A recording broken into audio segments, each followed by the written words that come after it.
Hello ನಮಸ್ಕಾರ, welcome to family doctor. ನಾನು ನಿಮ್ಮ ಶೈಲಜಾ ಸಂತೋಷ್. ಮದ್ದು ಅಥವಾ ಔಷಧಿ ಅನ್ನೋದು ಬೇರೆ ಬೇರೆ ಸೈನ್ಸ್ ಥರ ಅಲ್ಲ, ಅದು ನಮ್ಮ ದಿನನಿತ್ಯದ ಜೀವನದ ಒಂದು ಅಂಗವೇ ಆಗಿದೆ. ಆದರೆ ಅದೇ ಥರ ಆರೋಗ್ಯದ ವಿಚಾರ ಬಂದಾಗ, ಸಮಸ್ಯೆ ಬಂದಾಗ ಸಣ್ಣ ಪುಟ್ಟ ಮದ್ದಿನ ಮೂಲಕ ಸಣ್ಣ ಪರಿಹಾರವನ್ನು ಕೈಯಲ್ಲಿಟ್ಕೊಂಡಿರೋದು ಯಾವಾಗಲೂ ನಮ್ಮ ಹೆಣ್ಣೆ. ಅದೇ ಥರ ಮನೆ ಮದ್ದು ಅನ್ನುವಂಥ ಒಂದು ವಿಷಯ ಬರೀ ಅಜ್ಜಿಯಂದ್ರಿಗೆ ಅಮ್ಮಂದ್ರಿಗೆ ಮಾತ್ರ ಇತ್ತು ಆಗಿನ ಕಾಲದಲ್ಲಿ. ಆದರೆ ಈ ಜನ್ರೇಷನ್, ಈ ಹೆಣ್ಣು ಮಕ್ಕಳು ಈ ನೋವಿಗೆ ಇದೇ ಮೆಡಿಸಿನ್ ತಗೋಬೇಕು, ಮಾತ್ರೆ ತಗೋಬೇಕು ಅಂತ ಡಾಕ್ಟರ್ಸ್ ಥರನೇ ಎಷ್ಟೋ ಸಲ ಹೇಳ್ಬಿಡ್ತಾರೆ. ಅಂದರೆ ಆರೋಗ್ಯದ ಬಗ್ಗೆ ಅತಿಯಾಗಿ ಕಾಳಜಿ ವಹಿಸೋರು ಕೂಡ ನಮ್ಮ ಹೆಣ್ಣು ಮಕ್ಕಳೇ ಅಂತ ಹೇಳ್ಬೋದು. ಆ ರೀತಿ ಆಗಿನ ಕಾಲದಿಂದ ಈಗಿನ ಕಾಲದವರೆಗೂ ಮನೆಗಳಲ್ಲಿ ಮನೆ ಮದ್ದನ್ನು ಪಾಲಿಸ್ತಾ ಇರುವಂತಹ ಅಜ್ಜಿಯಂದರು, ಅಮ್ಮಂದರು ನಮ್ಮ ಈ ಕಾರ್ಯಕ್ರಮಕ್ಕೆ ಬಂದಿದ್ದಾರೆ. ಬನ್ನಿ ಅವರನ್ನು ಈ ಕಾರ್ಯಕ್ರಮಕ್ಕೆ ಈಗ ಸ್ವಾಗತಿಸೋಣ. ಫ್ಯಾಮಿಲಿ ಡಾಕ್ಟರ್ ಅಂತ ಹೇಳ್ತಿರ್ತೀವಿ, ಆದರೆ ಇಲ್ಲಿ ಕುಳ್ತಿರೋ ಇವರೆಲ್ಲರೂ ಅವರ ಫ್ಯಾಮಿಲಿಲಿ ಒಂಥರ ಡಾಕ್ಟರ್ಸೇ ಅಂತ ಹೇಳಬಹುದು. ಈ ಮನೆ ಮದ್ದು ಮತ್ತು ಅದರಲ್ಲಿರುವಂತಹ ಸರಿ ತಪ್ಪುಗಳನ್ನು modern medical science point of view ಇಂದ ಹೇಳೋದಕ್ಕೆ ನಮ್ಮ ಡಾಕ್ಟರ್ಸ್ ಪ್ಯಾನಲ್ ಕೂಡ ಇವತ್ತಿಲ್ಲಿ ಹಾಜರಿದ್ದಾರೆ. ಬನ್ನಿ ಅವರನ್ನು ಕೂಡ ಕಾರ್ಯಕ್ರಮಕ್ಕೆ ನಾವು ವೆಲ್ಕಮ್ ಮಾಡೋಣ. ಮೊದಲನೇದಾಗಿ ಡಾಕ್ಟರ್ ಶೆಫಾಲಿಕಾ, ಕಾರ್ಯಕ್ರಮಕ್ಕೆ ನಿಮಗೆ ಸ್ವಾಗತ. ಸ್ತ್ರೀರೋಗ ಮತ್ತು ಪ್ರಸೂತಿ ತಜ್ಞೆ, ನಮಸ್ಕಾರ. ನಮಸ್ಕಾರ. ಡಾಕ್ಟರ್ ಶರತ್, ಕಾರ್ಯಕ್ರಮಕ್ಕೆ ನಿಮಗೆ ಸ್ವಾಗತ. Family physician, welcome to the show. Doctor Vinod Reddy, gastroenterologist, ನಿಮಗೂ ಕೂಡ ಕಾರ್ಯಕ್ರಮಕ್ಕೆ ಸ್ವಾಗತ. ಡಾಕ್ಟರ್ ಪವಿತ್ರ, ಕಾರ್ಯಕ್ರಮಕ್ಕೆ ನಿಮಗೆ ಸ್ವಾಗತ, ಪೆಡಿಯಾಟ್ರಿಷಿಯನ್. ಡಾಕ್ಟರ್ ವಿಶ್ವನಾಥ್, ಫಿಸಿಷಿಯನ್, ನಿಮಗೂ ಕೂಡ ಕಾರ್ಯಕ್ರಮಕ್ಕೆ ಸ್ವಾಗತ. Welcome to the show. ಇಲ್ಲಿರುವಂತಹ ನಮ್ಮ ಎಲ್ಲ ಅಮ್ಮಂದ್ರಿಗೂ ಅಜ್ಜಿಯಂದ್ರಿಗೂ ನಂದೊಂದು ಪ್ರಶ್ನೆ. ನೀವೆಲ್ಲರೂ ನಮ್ಮ ವೀಕ್ಷಕರಿಗೆ ಮನೆ ಮದ್ದಿನ ಒಂದು ಟಿಪ್ಸ್ ಕೊಡೋದಾದರೆ ಆ ಟಿಪ್ಸ್ ಏನು? ಅಥವಾ ಏನಾದರೂ ನೀವು ತಂದಿದ್ದಿದ್ರೆ ಅದನ್ನು ಖಂಡಿತವಾಗ್ಲೂ ತೋರಿಸ್ಬೋದು. ಏನೇನು ತಂದಿದ್ದೀರಾ ಅನ್ನೋದನ್ನು ನೋಡೋಣವಾ? ಎಸ್, ನೀವು ಹೇಳ್ತೀರಾ ಯಾವುದು ನಿಮ್ಮ ಟಿಪ್ಸ್? ನಾವು ಡೆಲಿವರಿ ಆಗಬೇಕಾದ್ರೆ ಹೋಮ್ ಡೆಲಿವರಿನೇ, ಮನೆಯಲ್ಲೇ ಡೆಲಿವರಿ ಮಾಡ್ಕೊಂಡದ್ದು. ಅದಕ್ಕೆ ಮನೆ ರೆಮಿಡಿನೇ ಮಾಡ್ಕೊಂಡದ್ದು. ಅದು ಏನದು? ಜೀರಿಗೆ ಕಷಾಯ ಮಾಡ್ಕೊಂಡ್ವಿ. ಬಿಸಿ ನೀರಿಗೆ ಜೀರಿಗೆ ಹಾಕಿ ಕುಡಿದ್ವಿ. ಆಮೇಲೆ ಬಿಸಿ ನೀರಿಗೆ ಬೆಣ್ಣೆ ಹಾಕಿ ಒಂದು ಗ್ಲಾಸ್ ಕುಡಿದ್ವಿ. ಆವಾಗ ಕುಡಿದ ತಕ್ಷಣ ಪೇಯ್ನ್ ಬಂತು. ಮನೆಯಲ್ಲೇ ಡೆಲಿವರಿ ಮಾಡಿ ಎಲ್ಲ ನಾವೇ ಮಗು ಎಲ್ಲ ಇದು ಮಾಡಿ ಮಲಗಿಸಿ ಎಲ್ಲ ಮಾಡಿ ಸ್ನಾನ ಮಾಡಿ ಎಲ್ಲ ಮಾಡಿ, ಅದರಿಂದ ಹೋಮ್ ರೆಮಿಡಿ ನಮ್ಗೆ ತುಂಬ ಅನುಕೂಲ ಆಯಿತು. ತುಂಬ ಅನುಕೂಲ ಆಯಿತು. ಎಸ್, ನೀವೇನು ಹೇಳ್ತೀರಾ? ನಾನು ನನ್ನ ಮಕ್ಕಳಿಗೆ ಶೀತ ಕೆಮ್ಮಲು ಆಗದೆ ಇರೋ ಥರ ದೊಡ್ಡಪತ್ರೆ ಸೊಪ್ಪು, ತುಳಸಿ, ಕರ್ಬೇವಿನ ಸೊಪ್ಪು, ವೀಳ್ಯದೆಲೆ ಎಲ್ಲನೂ ಜಜ್ಜಿ ರಸ ತೆಗೆದು ಮಕ್ಳಿಗೆ ಕುಡಿಸ್ತಾ ಇದ್ದೆ. ಇದುವರೆಗೂ ನನ್ನ ಮಕ್ಕಳಿಗೆ ಯಾವುದೇ ಥರ ಕೆಮ್ಮಲು ಶೀತ ಏನು ರೆಗ್ಯುಲರ್ ಪ್ರಾಕ್ಟೀಸ್ ಇದನ್ನೆಲ್ಲ ತಗೊಂಡಾಗ ಏನು ಬಂದಿಲ್ಲ ಅಂತ ಹೇಳ್ತಿದ್ದೀರಾ? ಅಮ್ಮ, ಏನು ತಂದಿದ್ದೀರಾ? ಹಸಿ ಶುಂಠಿ, ಬೆಳ್ಳುಳ್ಳಿ ಹುರಿದು ಸಿಪ್ಪೆ ತೆಗೆದಿದ್ದು, ಆಮೇಲಿಂದ ದ್ರಾಕ್ಷಿ ನೆನೆ ಹಾಕಿದ್ದು, ಬಾದಾಮಿ ನೆನೆ ಹಾಕಿದ್ದು, ಮೆಣಸಿನಕಾಳು, ಓಮ, ಜೀರಿಗೆ, ಅರಿಶಿನ ಕೊಂಬು, ಚಕ್ಕೆ, ಆಮೇಲೆ ಜಾಯಿಕಾಯಿ ತುಂಡು. ಇದನ್ನೆಲ್ಲ ಯಾವುದಕ್ಕೆ ಬಳಸ್ತೀರಾ ಯೂಶ್ವಲ್ ಆಗಿ ಅಂತ ಹೇಳ್ತೀರಾ? ನಾನು ಬೆಳಿಗ್ಗೆ ಎದ್ದ ತಕ್ಷಣ ಮೊಟ್ಟ ಮೊದಲಿಗೆ ನಾನು ಮೊದಲನೇದಾಗಿ ಸ್ವಲ್ಪ ಜೇನುತುಪ್ಪಕ್ಕೆ ನೆಲ್ಲಿಕಾಯಿ ಬೇಯಿಸಿ ನೀರು ತೆಗೆದಿಟ್ಟಿದ್ದೀನಿ ಬಾಟ್ಲಿಲಿ ತುಂಬಿ. ಏನಕ್ಕೆ ಅದು ಅಂತ? ಅದು ಕ್ಯಾಲ್ಸಿಯಂ ಸಪ್ಲೈ, ಕ್ಯಾಲ್ಸಿಯಂ ಸಪ್ಲೈ ಮಾತ್ರೆಗಳ ಬದಲಿಗೆ ಅಂತ. ಆ ನೀರಿಗೆ ಜೇನುತುಪ್ಪ ಹಾಕ್ಕೊಂಡು ಕುಡಿತೀನಿ. ನಾನು ಕಷಾಯ ಪುಡಿ ತಗೊಂಡ್ಬಂದಿದ್ದೀನಿ. ಜೀರಿಗೆ, ಲವಂಗ, ಧನಿಯಾ, ಕಾಳುಮೆಣಸು, ಒಣಶುಂಠಿ, ಯೂಸ್ ಮಾಡ್ತೀರಾ? ಇದು ಶೀತ ನೆಗಡಿಗೆ.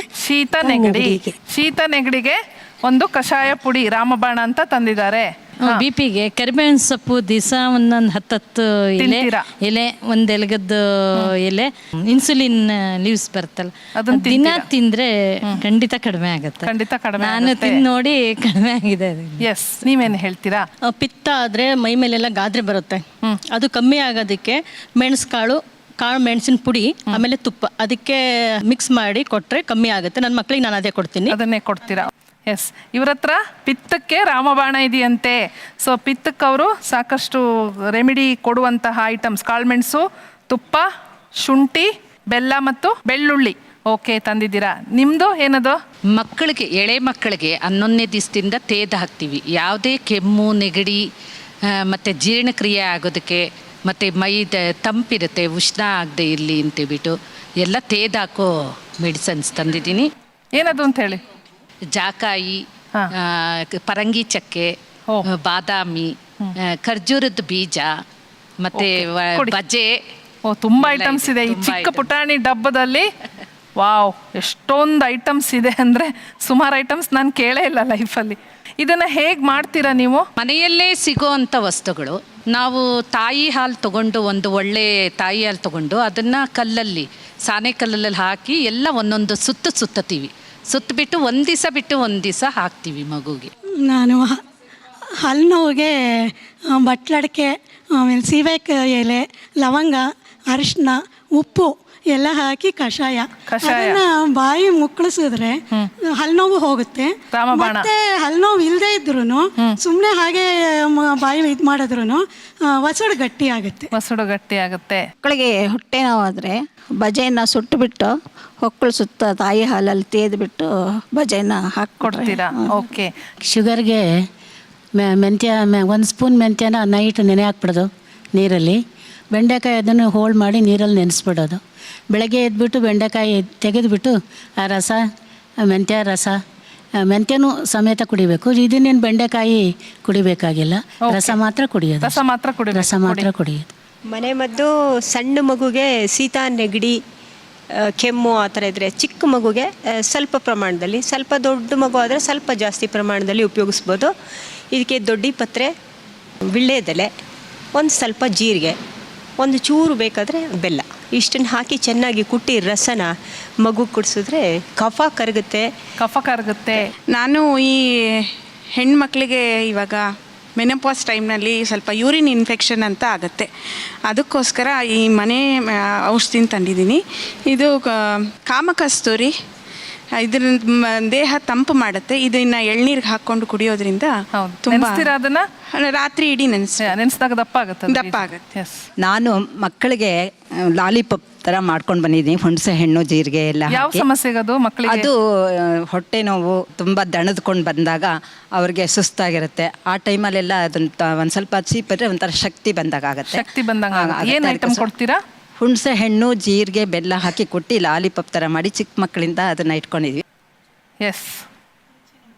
ಕಾಲು ನೋವು, ಹಿನ್ಮಡಿ ಕಾಲು ನೋವು ಬಂದಾಗ ನಾವು ಎಕ್ಕೆ ಎಲೆಗೆ ಹರಳೆಣ್ಣೆ ಹಚ್ಬಿಟ್ಟು ಅದನ್ನು ಸ್ವಲ್ಪ ಬಿಸಿ ಮಾಡಿ ಕಾವುಟ ಕೊಟ್ಟರೆ ಆ ನೋವು ಕಡಿಮೆ ಆಗುತ್ತೆ. ಅದಕ್ಕೆ ಅದು ಒಂದು ಐಟಮ್ ತಂದೆ.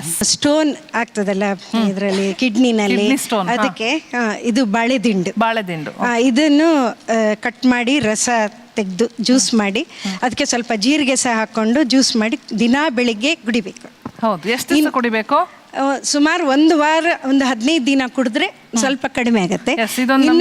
ಕಿಡ್ನಿ ಸ್ಟೋನ್ಗೆ ತುಂಬಾ ಹೆಲ್ಪ್ ಆಗುತ್ತೆ ಅಂತ ಬಾಳೆದಿಂಡು, ಅದು ಬಹಳ ಪ್ರಾಕ್ಟೀಸ್ ಅಲ್ಲಿ. ಇನ್ನೊಂದು ಚಿಕ್ಕ ಮಕ್ಕಳಿಗಾಗಿ ಆಗ್ಲಿ ದೊಡ್ಡವರಿಗಾಗ್ಲಿ ಹುಳ ಉಪದ್ರ ಆಗುತ್ತಲ್ವಾ, ಅದಕ್ಕೆ ಇದು ಕಾಳುಮೆಣಸು, ಸ್ವಲ್ಪ ಓಂ ಕಾಳು, ಬೆಳ್ಳುಳ್ಳಿ 2 ಎಸಳು, ಆಮೇಲೆ ಉಪ್ಪು, ಆಮೇಲೆ ಗುಂಡು ಮಲ್ಲಿಗೆ ಅದರದ್ದು ಎಲೆ ತಂದಿದ್ದೀನಿ.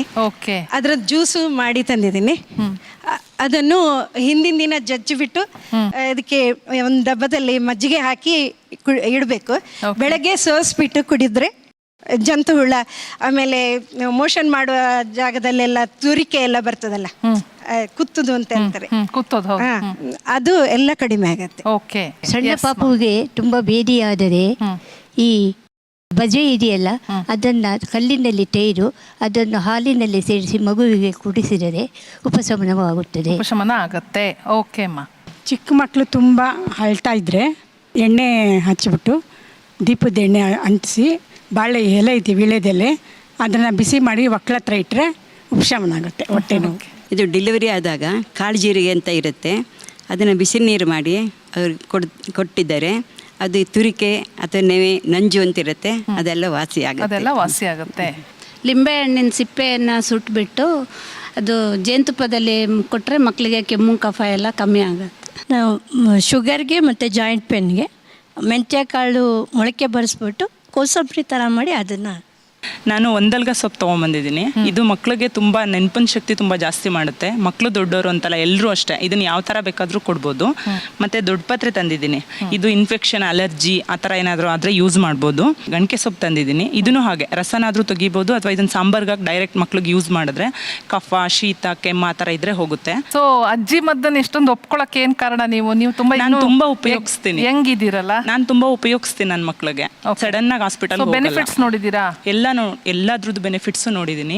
ಜಾಂಡೀಸ್ಗೆ ಕಿರ್ನೆಲ್ಲಿ ಸೊಪ್ಪು ಮತ್ತು ಅಮೃತ ಬಳ್ಳಿದು ಎಲೆ ಜಜ್ಜಿಬಿಟ್ಟು ಅರ್ಧ ಕಪ್ಪು ಜ್ಯೂಸ್ಗೆ ಅರ್ಧ ಕಪ್ ಹಾಲು ಹಾಕ್ಕೊಂಡು ಕುಡಿದ್ರೆ 1 ವೀಕಲ್ಲೆಲ್ಲ ವಾಸಿ ಆಗಿಬಿಡುತ್ತೆ ಜಾಂಡೀಸ್. ನನಗೆ ತುಂಬ ಬೆನ್ನು ಬರ್ತಿತ್ತು, ಅದಕ್ಕೆ ಬೆಳಿಗ್ಗೆ ಟೀ ಕುಡಿಯಬೇಕಾದ್ರೆ ಅದಕ್ಕೆ 4 ಲವಂಗ, 4 ಮೆಣಸಿನಕಾಳು ಪುಡಿ ಮತ್ತು ಒಣಶುಂಠಿ ಪುಡಿ ಹಾಕ್ಕೊಂಡು ಕುದಿಸ್ಬಿಟ್ಟು ಆ ಟೀನ 2 ಟೈಮು ಸಂಜೆ ಬೆಳಗ್ಗೆ ಕುಡಿತಿದ್ದೆ. ನನಗೆ ಬೆನ್ನು ತುಂಬ ಕಮ್ಮಿ ಆಗಿದೆ. ಓಕೆ.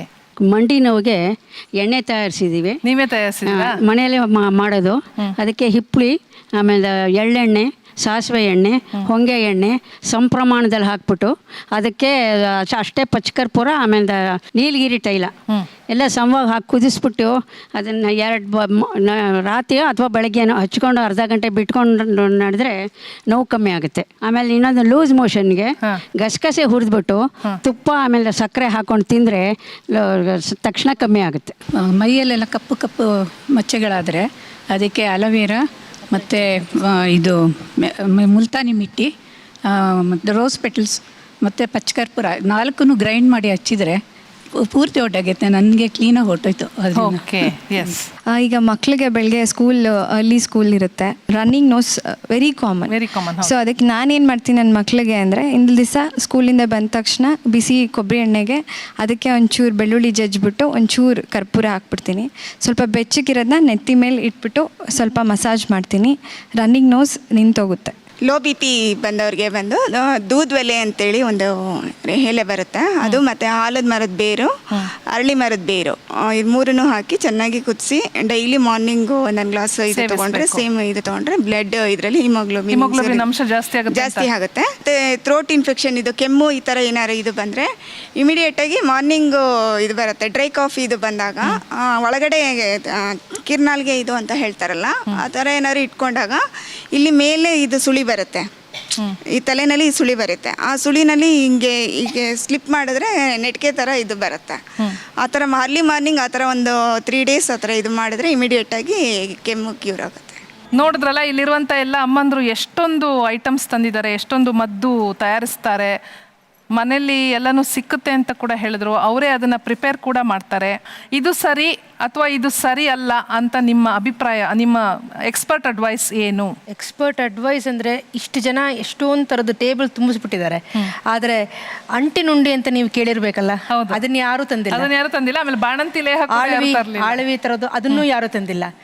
ಅದು ಆ್ಯಕ್ಚುಲಿ ಅದ್ರ ಮೇಲೆ ನಮ್ಮ Banaras Ayurvedic university, I am not an Ayurvedic doctor, but Ayurvedic university ಅವರು ಸ್ಟಡೀಸ್ ಮಾಡಿ ಅದು ರಾಯಲ್ ಕಾಲೇಜ್ ಆಫ್ ಗೈನಕಾಲಜಿಸ್ಟಲ್ಲಿ ಪಬ್ಲಿಷ್ ಆಗಿದೆ. And it is accepted that ಆಳ್ವಿ ಪೋಸ್ಟ್ನೇಟಲ್ ಡೆಲಿವರಿ ಆದಮೇಲೆ ಆ ಹೆಣ್ಣು ಮಕ್ಕಳಿಗೆ ನಡ ಗಟ್ಟಿ ಆಗೋದು, ಮೀನ್ಸ್ ಬೇಸಿಕಲಿ ಬೋನ್ಸ್ ಗಟ್ಟಿ ಮಾಡೋದಕ್ಕೆ ಅದು ತುಂಬ helpful and it is been proved. ಅಂಟಿನುಂಡಿಯಲ್ಲಿ ಏನು ಪ್ರಾಪರ್ಟೀಸ್ ಇರ್ತಂದ್ರೆ ಅದ್ರಲ್ಲಿ ಬೇಸಿಕಲಿ ಎಲ್ಲ ಕೊಬ್ಬರಿ, ಒಣ ಕೊಬ್ಬರಿ ಅದೆಲ್ಲ ಹಾಕಿರ್ತಾರಲ್ಲ, ಅದೆಲ್ಲ ಅಂಟಿನುಂಡಿ ಎಲ್ಲ ಬ್ಲಡ್ ಸಪ್ಲೈ ಹೆಚ್ಚಾಗುತ್ತೆ, ವಜೈನಾ ಮತ್ತೆ ಎಲ್ಲದನ್ನೂ ಅಲ್ಲ. ಈಗ ನಮ್ಮ ಭಾರತ ದೇಶದಲ್ಲಿ ನ್ಯೂನೆಟಲ್ ಮಾರ್ಟಾಲಿಟಿ ಅಥವಾ ಹುಟ್ಟಿದ ಮಕ್ಕಳ ಸಾವು ತುಂಬ ಜಾಸ್ತಿ ಇತ್ತು 5 ವರ್ಷದ ಕೆಳಗಡೆ. ಇವಾಗ ಎಷ್ಟೋ ಉತ್ತಮ ಆಗಿದೆ. ಯಾಕಪ್ಪ ಅಂದರೆ ಇದೆಲ್ಲ ರೂಢಿಗಳನ್ನು ನಿಧಾನವಾಗಿ ಕಡಿಮೆ ಮಾಡ್ತಾ ಬರ್ತಾ ಇದ್ದೀವಿ. ಹುಟ್ಟಿದ ಮಕ್ಕಳ ಸಾವು ತುಂಬ ಜಾಸ್ತಿ ಇತ್ತು ನಮ್ಮ ದೇಶದಲ್ಲಿ. ಇನ್ಫ್ಯಾಕ್ಟ್ ಪ್ರಪಂಚದಲ್ಲೇ ಲೆಕ್ಕ ತಗೊಂಡಾಗ ಭಾರತ ಯಾವಾಗಲೂ ಅಲ್ಲಿ ಕಾಣಿಸ್ಕೊಳ್ತಾ ಇತ್ತು ಇಡೀ ಪ್ರಪಂಚದಾದ್ಯಂತ. ಆದರೆ ಇತ್ತೀಚೆಗೆ ನಿಯೋನೇಟಲ್ ಡೆತ್ನ ಕಡಿಮೆ ಮಾಡ್ತಿದ್ದೀವಿ. ಯಾಕಂತಂದರೆ ಈ ತರಹದ ಪದಾರ್ಥಗಳನ್ನು ಆ ಮಕ್ಕಳಿಗೆ ಕೊಡದೆ, ಉಪಯೋಗಿಸದೆ, ತಾಯಿ ತಂದೆಯರು ತಮ್ಮ ಅದ್ರ ಬಗ್ಗೆ ಅವರ ಅರಿವನ್ನು ಹೆಚ್ಚಿಸ್ಕೊಂಡಿರೋದ್ರಿಂದ we can say that it is come down in last 5 years. ಇಷ್ಟು ಜನ ಹೇಳಿದ್ರಲ್ಲಿ ಯಾವುದು ತಪ್ಪು? ಹೌದು, ಎಷ್ಟೊಂದು ಜನ ಇವಾಗ ಶುಗರ್ಗೆ, ಬಿ ಪಿಗೆ ಮನೆಮದ್ದು ಅಂತೆಲ್ಲ ಹೇಳಿದರು. ಒಳ್ಳೆಯದು, ಮೆಂತ್ಯ ಆಮೇಲೆ ಹಾಗಲಕಾಯಿ ಅದೆಲ್ಲ ತೊಗೊಳ್ಳಿ, ಯಾವುದು ತೊಗೊಳ್ಬೇಡಿ ಅಂತ ಏನು ಹೇಳಲ್ಲ. ಬಟ್ ಅದ್ರ ಜೊತೆಗೆ ಮೆಡಿಸಿನ್ಸು ಇಂಪಾರ್ಟೆಂಟು. ಬಟ್ ಅದರಿಂದಾನೇ ಕಂಪ್ಲೀಟಾಗಿ ಶುಗರ್ ಕಂಟ್ರೋಲ್ ಆಗುತ್ತೆ, ಬಿ ಪಿ ಕಂಟ್ರೋಲ್ ಆಗುತ್ತೆ ಅಂತ ಹೇಳೋಕ್ಕಾಗಲ್ಲ. ಬಿ ಪಿ ಇದ್ದರೆ ಶುಗರ್ ಇದ್ದರೆ ಅವ್ರು ಹೇಳ್ತಾ ಇರೋ ಮದ್ದು ತಗೊಳ್ಳೋದು 100% ತಪ್ಪು. 100% ಅದರಿಂದ ಕಡಿಮೆ ಆಗಲ್ಲ. ಎಸ್, ಮೆಂತೆ ತಗೊಳ್ತೀವಿ, ಆಮೇಲೆ ಖಂಡಿತ ಶುಗರ್ ಕಂಟ್ರೋಲಿಗೆ ಬರುತ್ತೆ ಅಂತ ಯಾರು ಹೇಳಿದ್ರಿ? ಆಮೇಲೆ ಬೆಂಡೆಕಾಯಿ ಅಂತ ಹೇಳಿದ್ರಿ. ನಾನು ಸುಮಾರು 1 ವರ್ಷದಿಂದ ತಗೊಳ್ತಾ ಇದ್ದೀನಿ. ಬೆಂಡೆಕಾಯಿ, ಮೆಂತ್ಯ, ಕರಿಬೇವು, ಜೀರಿಗೆ ಫುಲ್ ಕಂಟ್ರೋಲಲ್ಲಿರುತ್ತೆ. ಅದು ತಪ್ಪು. ಶುಗರ್ಗೆ ಎಲ್ರಿಗೂ ತಗೋಬೇಕು ಮಾತ್ರೆಗಳು ಕೊಡಲ್ಲ, ಎಲ್ಲ ಡಾಕ್ಟ್ರಿಗೂ ಕೊಡಲ್ಲ. ಸೊ ಡೆಫಿನೆಟಾಗಿ ಸುಮಾರು ಜನರಿಗೆ ಒಂದು 25ರಿಂದ 40 ಜನ ಡಯಾಬಿಟಿಸ್ ಡಯಾಗ್ನೋಸ್ ಆದಾಗ ಮಾತ್ರೆಗಳೇ ಕೊಡಲ್ಲ, ನೋಡೋಣ ಅಂತಾರೆ. ಡಯಾಬಿಟೀಸಲ್ಲಿ ನೋಡಿ ಮನುಷ್ಯನ ಬದಲಾವಣೆ ಆಗಿದೆ ಅಂದರೆ, ಈಗ ಈ ಮನುಷ್ಯನ ದೇಹ ಇದೆಯಲ್ಲ, ಇದಕ್ಕೊಂದು 40,000 ಇತಿಹಾಸ ಇದೆ. 40,000 ವರ್ಷಗಳ ಇತಿಹಾಸ ಇದೆ. ಇಡೀ 40,000 ವರ್ಷಗಳ ಇತಿಹಾಸ ತಗೊಂಡ್ರೆ, ಮುಂಚೆ ಮನುಷ್ಯನ ಶೇಪು ಹೀಗಿತ್ತು, ಹೀಗಾಗಿದೆ ಗೊತ್ತಾ? ಹೀಗಾಗಿದೆ, ನಂಬ್ತೀರಾ? ಹೌದು. ಹೀಗಾಗಿರ್ಬೇಕಾದ್ರೆ ನೀವು ಹಳೆ ಕಾಲದ ಕೆಲಸ ಮಾಡ್ತಿದ್ದ ಮೆಡಿಸಿನ್ಗಳು ಈಗ ಕೆಲಸ ಮಾಡೋದು ಹೇಳೋಕ್ಕಾಗಲ್ಲ. ಅಲ್ಟಿಮೇಟ್ಲಿ ನಾವು ಏನೇ ಇದೆಲ್ಲ ಮಾಡಬೇಕಾದ್ರೂ ಪ್ರಿವೆಂಟಿವ್ ಆಗಿ ಯೂಸ್ ಮಾಡಿ, ದಟ್ ಈಸ್ ವೆರಿ ಗುಡ್. ಆದರೆ ಟ್ರೀಟ್ಮೆಂಟಾಗಿ ಯೂಸ್ ಮಾಡಬೇಕಂದ್ರೆ ಬಿ ಕೇರ್ಫುಲ್. ಕಿಡ್ನಿ ಸ್ಟೋನ್ಗೆ ಅವ್ರು ಏನು ಹೇಳಿದ್ರು ಅಂದರೆ, ಈ ಬಾಳೆದಿಂಡು ಅದನ್ನ ಇದರಲ್ಲಿ ಹಾಕೊಂಡ್ಬಿಟ್ಟು ಕುಡೀರಿ ಅಂತ. ಅಷ್ಟೇ ಅಲ್ವಾ? ಬಾಳೆದಿಂಡು ತಿನ್ನಕ್ಕಾಗಲ್ಲ, ಜ್ಯೂಸ್ ಮಾಡಿಬಿಟ್ಟು ಕುಡೀರಿ. ಸೊ ಎಲ್ಲ ಇದಕ್ಕೂ ಕಿಡ್ನಿ ಸ್ಟೋನ್ಸ್ಗೆ ಮುಂಚೆಯಿಂದನೂ ಇದೆ, ಎಲ್ಲ ಇದೆ. ನೀರು ಕುಡಿಯೋದೇ ಮೇಯ್ನ್ ಸಾರಾಂಶ ಇರೋದು ಡೈಲ್ಯೂಷನ್ ಆಫ್ ಯೂರಿನ್ ಅಂತ ಹೇಳ್ತೀವಿ. ಈ ಮೂತ್ರ ಬರೋದು ಡೈಲ್ಯೂಟ್ ಆಯಿತು ಅಂದರೆ ಅಲ್ಲಿರೋ ಬ್ಯಾಕ್ಟೀರಿಯಾ ಏನಾದಿದ್ರೆ ಡೈಲ್ಯೂಟ್ ಆಗುತ್ತೆ, ಈಸಿಯಾಗಿ ಹೋಗ್ಬಿಡುತ್ತೆ. ಇದರಲ್ಲಿ ಹಾಕಿರೋದು ಏನಾದರೂ ಆಲ್ಕಲೈನೇಟ್ ಏಜೆಂಟ್ ಇತ್ತು ಅಂದರೆ ನಾವು ಸಿಟ್ರಾಲ್ಕ ಅಂತ ಅಂದು ಕೊಡ್ತೀವಿ. ಅದನ್ನು ಯೂರಿನ್ನ ಅಸಿಡಿಟಿ ಕಡಿಮೆ ಮಾಡಿಬಿಟ್ಟು ಆಲ್ಕಲೈನೇಟ್ ಮಾಡಿದ್ರೆ ಆ ಬ್ಯಾಕ್ಟೀರಿಯಾ ಮಲ್ಟಿಪ್ಲೈ ಆಗೋದು ಕಡಿಮೆ ಆಗುತ್ತೆ ಅಂತ ಹೇಳ್ಬಿಟ್ಟು ನಾವು ಕೊಡ್ತೀವಿ. ಮತ್ತು ನೆಗಡಿ ಆಲ್ಮೋಸ್ಟ್ 99% ಆಫ್ ನೆಗಡಿ ವೈರಲ್ ಫೀವರ್ಸ್ ಬಿಟ್ಟರೆ ಹಂಗೆ ಹೋಗುತ್ತೆ, ಏನು ಬೇಕಾಗಿಲ್ಲ. ಮ್ಯಾಕ್ಸಿಮಮ್ ಅಂದರೆ ಒಂದು ಸ್ಟೀಮ್ ಇನ್ಹಲೇಷನ್. ಒಂದ್ಸರ್ತಿ ನಾವು ಒಳ್ಳೆ ಬಿಸಿ ನೀರೇ ಸ್ನಾನ ಮಾಡ್ಕೊಂಡು ಹೊರಗಡೆ ಬಂದರೆ ನಮ್ಮ ನೆಗಡಿ ಹೋಗ್ಬಿಟ್ಟಿರತ್ತೆ. ಅದು ಎಲ್ಲರೂ ನೋಡಿರ್ತಾರೆ, ಬಾತ್ರೂಮಲ್ಲಿ ಇದ್ದು ಮಾಡಿದರೆ ಹೋಗ್ಬಿಟ್ಟಿರೋದು. ಓಕೆ, ಫಾರ್ ಎಕ್ಸಾಂಪಲ್ ಒಬ್ಬರು ಇಲ್ಲಿ ನಂಗೆ ಚೆನ್ನಾಗಿ ನೆನಪಿದೆ, ಅವ್ರು ಹೇಳಿದ್ರು ಜಾಯಿಂಡಿಸ್ ಹೋಗ್ಬಿಡುತ್ತೆ ಅಂತ. ಹೆಂಗೆ ಅಂದರೆ ಮೆಜಾರಿಟಿ ಜಾಂಡೀಸು ಲಿವರ್ ಪ್ರಾಬ್ಲಮಿಂದ ಬರುತ್ತೆ. ಹೌದು. ಅದರಲ್ಲಿ ಹೆಪಟೈಟಿಸ್ ಅಂತ ಹೇಳ್ತೀವಿ. Hepatitis A, B, C, E ಅಂತ ಬರುತ್ತೆ. ಇದರಲ್ಲಿ ಯಾವುದೇ ಬಂದ್ರೂ ಯೂಶಲ್ ಆಗಿ ಅದ್ರ ಪಾಡ್ಗೆ ಅದೇ ಹೋಗ್ಬಿಡುತ್ತೆ, ಏನು ಮಾಡೋದು ಬೇಕಾಗಿಲ್ಲ. ನಮ್ಮ ಹತ್ರ ಬಂದರೂ ನಾವೇನು ಔಷಧಿ ಕೊಡಲ್ಲ. ಸೊ ನೀವು ಒಪ್ತೀರಾ ಡಾಕ್ಟರ್ ಹೇಳೋದನ್ನ? ಇಲ್ಲ, ಒಪ್ಪಲ್ಲ, ಗ್ಯಾರಂಟಿ ಒಪ್ಪಲ್ಲ. ಜಾಯಿಂಡಿಸ್ ಕಾಮಾಲೆ ಅಂತ ಅಂದ್ಕೊಂಡು ನೀವು ಟ್ರೀಟ್ ಮಾಡಿ ಹೋಗಿರೋದು ನಿಮ್ಮ ಮನೇಲಿ ಒಂದ್ಸಲ ಆಗಿರೋದಾ, ತುಂಬ ಸಲ ಆಗಿದೆಯಾ? ಯಾಕೆಂದರೆ ನನಗೂ ಕೊಟ್ಟಿದ್ರು, ನನಗೂ ಹೋಗಿತ್ತು, ನನ್ನ ಮಗಳಿಗೂ ಅದೇ ಟ್ರೀಟ್ಮೆಂಟೇ ಕೊಟ್ಟಿದ್ದು, ಅವಳಿಗೂ ಹೋಗಿದೆ. ಜಾಂಡೀಸ್ ಅನ್ನೋದು ಒಂದು ಅಬ್ಸ್ಟ್ರಕ್ಟಿವ್ ಜಾಂಡೀಸ್ ಅಂತ ಹೇಳ್ತೀವಿ. ಕ್ಯಾನ್ಸರ್ ಬಂದು ಆ ಲಿವರಿಂದ ಕೊರಳಿಗೆ ಬರುವಂಥ ಒಂದು ಪೈಪ್ ಇರುತ್ತೆ, ಬೈಲ್ ಡಕ್ಟ್ ಅಂತ ಹೇಳ್ತೀವಿ. ಅದನ್ನು ಮುಚ್ಕೊಳ್ಳೋಕೆ ಶುರು ಆಗುತ್ತೆ. ಕ್ಯಾನ್ಸರ್ ಬೆಳೀತಾ ಏನಾಗುತ್ತೆ, ಆ ಟ್ಯೂಬ್ ಮುಚ್ಕೊಳ್ಳುತ್ತೆ. ಆವಾಗ ಲಿವರಿಂದ ಬೈಲು ಕೆಳಗಡೆ ಬರಲ್ಲ. ನೀವು ಆ ಟೈಮಲ್ಲಿ ಈ ಔಷಧಿ ಕೊಟ್ಕೊಂಡಿದ್ರೆ ಇವ್ರ ಕ್ಯಾನ್ಸರ್ ಬೆಳೀತಾ ಇರುತ್ತೆ, ಅದನ್ನು ವಾಸಿ ಮಾಡೋಕ್ಕೆ ಆಗಲ್ಲ. ಯಾಕೆಂದರೆ ಅವರು ಆಲ್ಮೋಸ್ಟ್ ಅರ್ಧ ಜನ ಲೇಟಾಗಿ ಬರ್ತಾರೆ. ಅಂತಂದರೆ ಅಷ್ಟು ಓದಿ ಅಷ್ಟೊಂದು ಸಹಸ್ರಾರು ಪೇಷಂಟ್ಸನ್ನು ತಮ್ಮ ದಿನನಿತ್ಯದ ಬದುಕಿನಲ್ಲಿ ಟ್ರೀಟ್ ಮಾಡ್ಕೊಂಡು ಬಂದಿರುವಂತಹ ವೈದ್ಯರು, ಡಾಕ್ಟ್ರ್ ಹೇಳೋದು ಅದನ್ನು ನಾವು ಒಪ್ಪಲೇಬೇಕಾಗುತ್ತೆ. ಯಾಕಂದರೆ ಅವರು ಪ್ರಾಕ್ಟಿಕಲ್ ಆಗಿ ನೋಡಿರ್ತಾರೆ ಪೇಷಂಟ್ಸನ್ನು ಮತ್ತು ಟ್ರೀಟ್ ಮಾಡಿರ್ತಾರೆ. ಸೊ ಅವ್ರು ಹೇಳೋದೇ ಸರಿ ಅಂತ ಅನಿಸುತ್ತೆ. ಮಕ್ಕಳಿಗೆ ಸಂಬಂಧಪಟ್ಟಿದ್ದು ಭಾಳಷ್ಟು ಬಂತಿಲ್ಲಿ. ಶುರು ಮಾಡೋಕ್ಕೂ ಮುಂಚೆ ನಮ್ಮನೇಲೂ ಇದೆಲ್ಲ ಮಾಡ್ತಾರೆ. ಅಂದರೆ ಶುಗರಿಗೆ ಜೀರಿಗೆ ಅದೆಲ್ಲ ನಮ್ಮ ತಂದೆ ತಾಯಿನೂ ಫಾಲೋ ಮಾಡ್ತಾರೆ. ಬಟ್ ಈ ರೂಟ್ಸಿಂದ ಮಾಡಿರ್ತಾರಲ್ಲ, ಲೈಕ್ ಬಜೆ, ಜಾಕಾಯಿ, ಅದೆಲ್ಲ ರೂಟ್ಸಿಂದ ಮಾಡಿರ್ತಾರೆ. ಸ್ಪೆಷಲಿ ಒಂದು ಮೇಡಮ್ ಹೇಳಿದ್ರು ದಟ್ ಹುಟ್ಟಿರೋ ಮಗುಗೆ we say exclusive breast feeding for 6 months. ಬೇರೆ ಏನೂ ಹಾಕಬಾರ್ದು, ಬೇರೆ ಒಂದು ತೊಟ್ಟು ಹನಿನೂ ನೀರು ಹಾಕಬಾರ್ದು ಅಂತ ಹೇಳ್ತೀವಿ. ಅದರಲ್ಲಿ ನೀವು ಬಜೆ, ಜಾಕಾಯಿ ಅದು ರೂಟ್ಸಿಂದ ಮಾಡಿರ್ತಾರೆ. ನೀರಲ್ಲಿ ಇದು ಮಾಡೋದಿಲ್ಲ. 11th ಡೇನಿಂದ ನೀರು ಹಾಕಲ್ಲ, ತಾಯಿ ಹಾಲನ್ನೇ ತಗೊಂಡು ಅದರಲ್ಲೇ ತೇದು ಒಂದು ಸುತ್ತ ತೇದು ಹಾಕ್ತಿದ್ದೀವಿ. ನಮ್ಮ ಅಜ್ಜಿ ಮುತ್ತಜ್ಜಿ ಕಾಲದಿಂದನೂ ಅದೇ ರೀತಿ ಮಾಡ್ತಾ ಬರ್ತಿದ್ದೀವಿ. ಅದಕ್ಕೋಸ್ಕರ ನಾವು ಹಾಗೆ ಮಾಡ್ತಿದ್ದೀವಿ. ಯಾವುದೇ ಥರದ್ದು ತೊಂದರೆ ಆಗಿಲ್ಲ. ಅಲ್ಲ, ವೆರಿ ಗುಡ್. ಬಟ್ ಏನು ಅಂದರೆ ನೀವು ನೀರಲ್ಲಿ ಹಾಕ್ತಾ ಇರ್ಬೋದು. ನಾನು ಎಕ್ಸ್ಕ್ಲೂಸಿವ್ ಬ್ರೆಸ್ಟ್ ಫೀಡಿಂಗ್ ಅಂದರೆ ತಾಯಿ ಹಾಲು ಬಿಟ್ಟು ಒಂದು ತೊಟ್ಟು ನೀರು ಕೊಡೋದು ತಪ್ಪು. ರೂಟ್ಸ್ ಆಬ್ವಿಯಸ್ಲಿ ಸಾಯಿಲ್ ಕೆಳಗಡೆ, ಮಣ್ಣಿನ ಕೆಳಗಡೆ ಇರುತ್ತೆ. ಸೊ ಅಲ್ಲಿ ಎಷ್ಟು ಆರ್ಗ್ಯಾನಿಸಮ್ಸ್ ಇರುತ್ತೆ, ಎಷ್ಟು ಬ್ಯಾಕ್ಟೀರಿಯಾಸ್ ಇರುತ್ತೆ, ಅದು ಹೊಟ್ಟೆ ಒಳಗಡೆ ಹೋದಾಗ ಹೊಟ್ಟೆ ಇನ್ಫೆಕ್ಷನ್ ಆಗೋದು, ಹೊಟ್ಟೆ ತೂತಾಗೋದು, ಸೊ ಇದೆಲ್ಲ ಕಾಂಪ್ಲಿಕೇಶನ್ಸ್ ಬಟ್ ಅವರು ಅಜ್ಜಿ ಕಾಲದಿಂದ ಮಾಡ್ತಿದೀವಿ ಅಂತಾರಲ್ಲ, ಅದು ಅವ್ರಿಗೆ ತಿಳಿದಿರೋದ ಅದರಿಂದ ಕಾಂಪ್ಲಿಕೇಶನ್ ಆಗಿರುತ್ತೆ ಅಂತ. ಅವ್ರು ಏನು ಅನ್ಕೊಂತಾರೆ, ತಾಯಿ ಏನೋ ತಿನ್ಲು, ತಾಯಿ ಏನೋ ಮಾಡಿದ್ಲು, ಅದರಿಂದ ಪಾಪುಗೆ ಇನ್ಫೆಕ್ಷನ್ ಆಯಿತು, ಅಥವಾ ತಾಯಿಗೆ ಇನ್ಫೆಕ್ಷನ್ ಬಂತು ಅದಕ್ಕೆ ಮಗುಗೆ ಇನ್ಫೆಕ್ಷನ್ ಬಂತು. ನಿಮ್ಗೆ ಅವ್ರು ಹೇಳೋದು ಅರ್ಥ ಆಗ್ತಾ ಇದೆ ಅಲ್ಲ? ಎಸ್. ಇನ್ನೊಂದು, ಸಾಂಬ್ರಾಣಿ ಹೊಗೆನೂ ಯಾರು ಹೇಳಲಿಲ್ಲ. ಒಂದ್ ನಿಮಿಷ, ಸಾಂಬ್ರಾಣಿ ಹೊಗೆನ ಯಾರು ಹಾಕ್ತೀರಾ? ಹಾಕಿದೀವಿ ಮೇಡಮ್ ನಮ್ಮ ಮಗುಗೆ. ಎಸ್, ನೀವೇನು ಹೇಳ್ತೀರಾ? ಎಸ್. ಅವಾಗ ಹಾಕಿದಾಗ ಮಗುಗೆ ಚೆನ್ನಾಗಿರುತ್ತೆ. ಅದು ಬಿಟ್ಟು ಸೇ 1 month 2 months ಲಂಗ್ ಚೇಂಜಸ್ ಆಗಿ ಮಗು ವೀಸಿಂಗ್ ಆಗಿ ಬರುತ್ತೆ. ಸೊ ಅವಾಗ ಏನಂತಾರೆ, ತಾಯಿ ಕದ್ದು ಮುಚ್ಚಿ ದ್ರಾಕ್ಷಿ ತಿನ್ಲು, ಬಾಳೆಹಣ್ಣು ತಿನ್ಲು, ಅದಕ್ಕೆ ಮಗುಗೆ ವೀಸಿಂಗ್ ಬಂತು, ಮಗುಗೆ ಕೆಮ್ಮು ಬಂತು. ಅದಲ್ಲ ರೀಸನ್. ಬಟ್ ಅವ್ರ ತಪ್ಪು ಅಂತ ಒಪ್ಕೊಳೋದಿಲ್ಲ, ತಾಯಿನ ಬ್ಲೇಮ್ ಮಾಡಕ್ಕೆ ಶುರು ಮಾಡ್ತಾರೆ. ನಾವು ಎಷ್ಟೇ ಅಡ್ವಾನ್ಸ್ ಆದ್ರೂ, ಎಷ್ಟೇ ಟೆಕ್ನಾಲಜಿ ಬಂದ್ರೂ, ಟೆಕ್ನಾಲಜಿ ಆಫ್ ನೇಚರ್ ಮುಂದೆ ಯಾವುದೂ ಅಲ್ಲ, ಅದನ್ನು ಒಪ್ಕೋತೀನಿ. ಆದರೆ ಇದನ್ನು ಎಷ್ಟು ನಂಬಬೇಕು ಅನ್ನೋದಕ್ಕೆ ಒಂದು ಸೆಟ್ ಪಾಯಿಂಟ್ ಇದೆ. ICUನಲ್ಲಿ ಶುಗರ್ 500 ಇರೋರಿಗೆ ನೀವು ಹೋಗಿ ಮೆಥಿ ಸೀಡ್ಸ್ ಕೊಟ್ಟರೆ ಕಂಟ್ರೋಲ್ ಆಗುತ್ತಾ? ಆಮೇಲೆ ಕರ್ಬೇವಿನ ಸೊಪ್ಪು ಮೆಥಿಸಿ ಕೊಟ್ಟರೆ ಕಂಟ್ರೋಲ್ ಆಗುತ್ತಾ? ಹಾಗೆ ಇದಕ್ಕೊಂದು ಒಳ್ಳೆ ಎಕ್ಸಾಂಪಲ್ ಕೊಡ್ತೀನಿ. ಸ್ಟೀವ್ ಜಾಬ್ಸ್ ಹೆಸರು ಕೇಳಿದ್ರಲ್ಲ, Steve jobs founder of apple. ಅವನಿಗೆ 54ನೇ ವರ್ಷದಲ್ಲಿ ಪ್ಯಾಂಕ್ರಿಯಾಸಿಕ್ ಕ್ಯಾನ್ಸರ್ ಆಯಿತು. ಹೌದು. ಸ್ಟೀವ್ ಜಾಬ್ಸು ಈ ಫಂಕ್ಷನಲ್ ಮೆಡಿಸಿನ್ನು, ಈ ಹಬ್ಸಲ್ಲಿ ತುಂಬ ನಂಬ್ತಾ ಇದ್ದ ಮುಂಚೆಯಿಂದ. ಫಸ್ಟ್ ಟೈಮ್ ಕ್ಯಾನ್ಸರ್ ಆದಾಗ ಆಪ್ರೇಟ್ ಮಾಡಲಿಲ್ಲ. ಅವ್ನು ಡಾಕ್ಟರ್ಸ್ ಏನೇ ಹೇಳಿದ್ರು ಆಪ್ರೇಟ್ ಮಾಡಿಸ್ಕೊಂತ ಈ ಡಿಂಟ್ ಬಿಲೀವ್. ಇಲ್ಲ ನನಗೆ ನಂಬಿಕೆ ಇದೆ, ನಾನು ಅದನ್ನು ಉಪಯೋಗಿಸ್ತೀನಿ, ಇದನ್ನು ಉಪಯೋಗಿಸ್ಕೊಂಡು ಮಾಡಲಿಲ್ಲ. Because always believe in himself. I am successful person, I am entrepreneur, I can do this ಅಂತ ಹೇಳ್ಬಿಟ್ಟು 54ನೇ ವರ್ಷದಿಂದ 57ನೇ ವರ್ಷದವರೆಗೂ ಚೆನ್ನಾಗಿದ್ದ. ಸ್ವಲ್ಪ ರಿಮಿಷನ್ ಕಾಣ್ತು. ಆದರೆ 57ನೇ ವರ್ಷದಲ್ಲಿ ಮತ್ತೆ ರಿಕರ್ ಆಯ್ತದು. ಅವಾಗ ಆಪರೇಷನ್ ಮಾಡಿಸಿದ್ರು ಕೂಡ ಪ್ರಯೋಗ ಬರಲಿಲ್ಲ.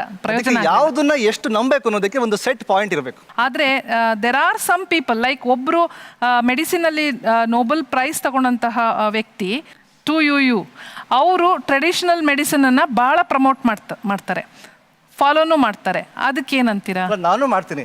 ಓಕೆ, ನಾನು ಹೇಳೋದೇನೆಂದರೆ, ಯಾವುದು ಫುಡ್ಡು ಎಷ್ಟು ನ್ಯಾಚುರಲ್ ಆಗಿರುತ್ತೆ, ಎಷ್ಟು ರಾ ಆಗಿರುತ್ತೆ, ರಾ ಫುಡ್ ತಿಂದರೆ it is very good for health.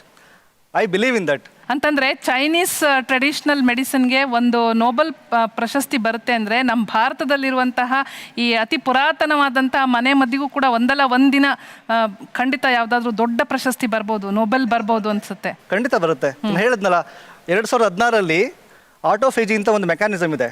ಆಟೋಫೇಜಿ ಆ ಮೆಕ್ಯಾನಿಸಮ್ ಕಂಡಿಡಿದ್ದಕ್ಕೆ ಒಂದು ನೋಬೆಲ್ ಪ್ರೈಸ್ ಬಂತು. ಆಟೋಫೇಜಿ ಯಾವಾಗ ಬರುತ್ತೆ ಅಂದರೆ, ಯಾರು ಉಪವಾಸ ಮಾಡ್ತಾರಲ್ಲ ಅವಾಗ ಆಟೋಫೇಜಿ ಆಗುತ್ತೆ, ಎಲ್ಲ ಸೆಲ್ಸ್ ಕ್ಲಿಯರ್ ಆಗುತ್ತೆ, ಕ್ಯಾನ್ಸರ್ಸ್ ಪ್ರಿವೆಂಟ್ ಆಗುತ್ತೆ. ಅವ್ರು ಎಷ್ಟು ಸರಿ ಅಥವಾ ಎಷ್ಟು ಸರಿ ಪಡಿಸ್ಕೊಳ್ಬೋದು ಅನ್ನೋದನ್ನ ಡಾಕ್ಟರ್ಸನ್ನೇ ಕೇಳೋಣ.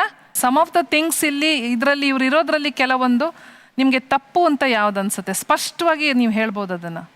ಈಗ ಹರ್ಬ್ಸ್ ಬಗ್ಗೆ ಹೇಳಿದ್ರು, ಸ್ಟ್ಯಾಂಡರ್ಡ್ ಹರ್ಬ್ಸ್ ಬಗ್ಗೆ ಇದೆಯಲ್ಲ, ಅದನ್ನೆಲ್ಲ ಒಂದು ಸೈಂಟಿಫಿಕ್ ಎವಿಡೆನ್ಸ್ ಬ್ಯಾಕ್ ಇದೆ. ಕೆಲವೊಂದು ಸೊಪ್ಪುಗಳ ಬಗ್ಗೆ ಹೇಳಿದ್ರು. ಈಗ ಫಾರ್ ಎಕ್ಸಾಂಪಲ್ ಟರ್ಮರಿಕ್ ಹೇಳಿದ್ರು, ಅರಿಶಿನ ಹೇಳಿದ್ರು. ಅರಿಶಿನದಲ್ಲಿ ಇಡೀ ಪ್ರಪಂಚದಲ್ಲಿ ಆಲ್ಝೈಮರ್ ಡಿಸೀಸ್ ಇರೋದು ಕಡಿಮೆ ಅಂದರೆ ನಮ್ಮ ಭಾರತ ದೇಶದಲ್ಲಿ.